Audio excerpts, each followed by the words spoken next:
Today we will learn different methods you can use to be a crook. Method 1.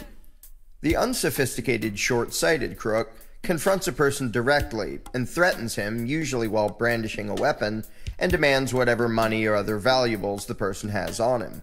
While this method is fairly popular and sometimes effective, it has some drawbacks. For example, confronting someone in person poses a significant risk to you, the crook. Even if you only pick on smaller, weaker individuals, you never know when they might be armed.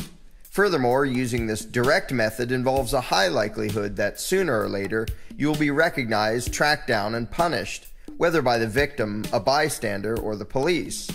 And after you've done the crime, you get what you get, whatever your victim happened to have on him, and that's it. A one-time deal, usually with an unknown prize, maybe even nothing. Method 2. A slightly better way to be a crook is to break into houses when no one is around and see what you can steal. While there is some chance that you'll be noticed and confronted, the risk is a lot lower. And the average house is likely to contain a lot more valuables than the average person carries around with him.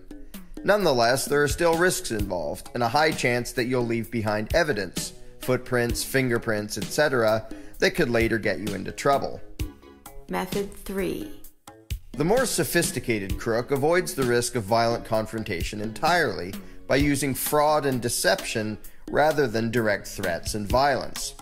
For example, you might call up little old ladies and trick them into giving you their credit card numbers, or set up some mail order scam that collects money and then magically disappears.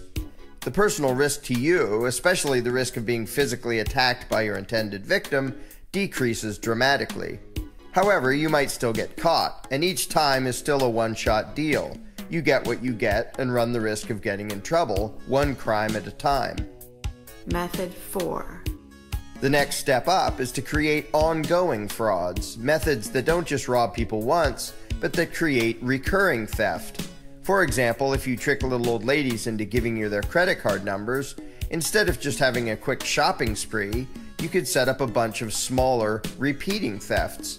A little old lady who gets charged $9.95 a month, which shows up on her credit card statement as helping poor orphans, is unlikely to question it.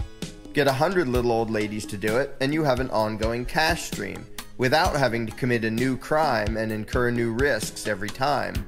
Of course, there is still some risk of getting caught and punished. Method 5.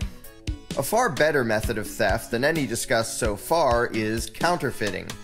While this requires serious technical and logistical resources, it has huge advantages. First of all, there is no direct victim who will even notice having been robbed. By printing fake money, you are actually robbing everyone who uses the currency. However, not only will they not notice the difference, but most people don't even comprehend why counterfeiting is bad or how it hurts anyone. The risk of your actual victims retaliating against you is therefore almost zero.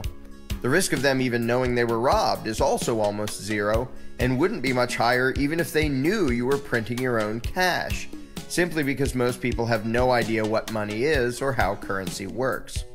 Once you're set up, you can create an ongoing source of wealth for yourself with very little physical risk. Of course, if the authorities find out, then you're in trouble. But aside from that risk, this would seem to be the pinnacle of the art of being a crook.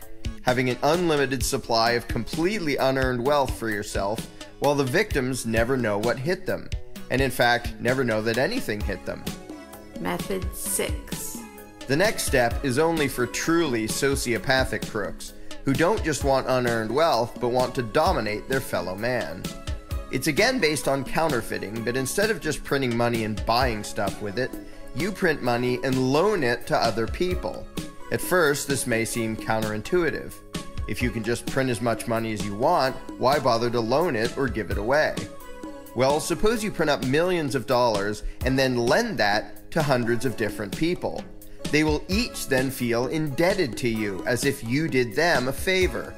From then on, they will rob themselves every month, giving you a pile of money, while feeling a moral obligation to do so. Ironically, because they imagine the debt to be real, as if you actually loaned them your own money, they would view themselves as the crooks if they ever stopped going along with your crime. In fact, you should sometimes intentionally lend your counterfeit money out to the point where you know that people can't possibly pay it back. Why? Because when they default on the phony loans of your phony money, you can openly steal their houses, cars, and other property by way of foreclosure, and they will feel bad about it, as if they were the bad guys for not being able to keep up with the payments. While you openly steal everything they have, they will apologize for not giving you more while feeling shame and humiliation. What could be better? And the more you steal via this method, the more you can expand the fraud. There is really no limit. Eventually, if all goes well, you can have almost everyone in the world feeling indebted to you. And when they default, you will quite literally own the world. And most of your billions of victims will have no idea what happened. They will all be reduced to impoverished slaves for you to do with as you please, you sadistic, megalomaniacal, sociopathic bastard. Method 7. The previously mentioned method is so effective, in fact, that there's really only one way to improve it. The only risk involved up to this point is that the authorities might notice and catch you before you can slip off to some non-extradition treaty country with your ill-gotten gains. To remove that final risk, take the final step and bribe the politicians to legalize your crimes. When the authorities have given their official legislative blessing to your massive perpetual fraud and even offer to send their mercenaries to protect you against your victims, should any of them ever wise up to what you're doing, then you will be the supreme crook of the world. However, you cannot accomplish this. You will never be the super crook who owns the world. Why not? Because someone else beat you to it. In this country, they're called the Federal Reserve. They own Congress, which legalized their fraud in 1913. Since then, through their politically sanctioned fractional reserve banking scam, a fancy term for legalized counterfeiting, they have stolen more trillions of dollars in assets than you can possibly imagine. The crime is so perfect that they even do it right out in the open, admitting all of the details of the scheme.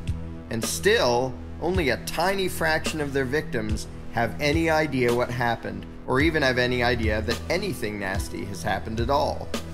However, if something like this video, for example, were to go viral, so that the victims of this fraud all understood what had been done to them, well, what would happen then remains to be seen.